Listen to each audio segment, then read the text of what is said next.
Hi మా, ఎలా ఉన్నావు? మనం కలిసాక నా కథలో ఉన్న ప్రతి అక్షరం నీకు తెలుసు.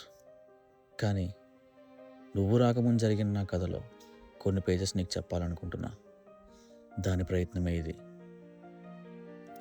అది 90s. అప్పుడు పుట్టావా అని అడక్కు, అప్పుడే పుట్టాం.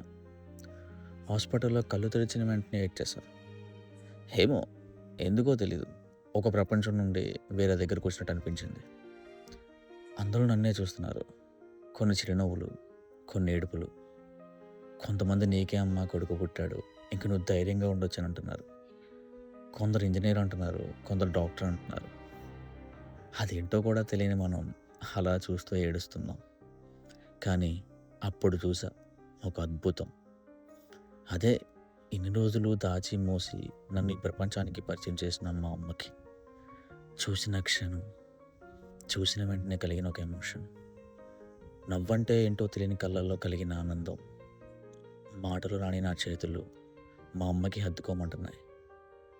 మా అమ్మ కౌగిల్లోకి వెళ్ళిన ఆ క్షణం ఈ ప్రపంచం ఆగిపోయినట్టు చాలా సేఫ్గా అనిపించింది. ఇలా ఫీల్ అవుతున్న లోపు ఇంకొన్ని ఏడుపులు వినిపించాయి. మళ్ళానే ఈ ప్రపంచంలోకి చాలామంది వచ్చారని అర్థమైంది. అప్పుడు మొదలైంది ఒక రన్నింగ్ రేస్. అదేలే, దాన్నే కదా మనం లైఫ్ అంటాం.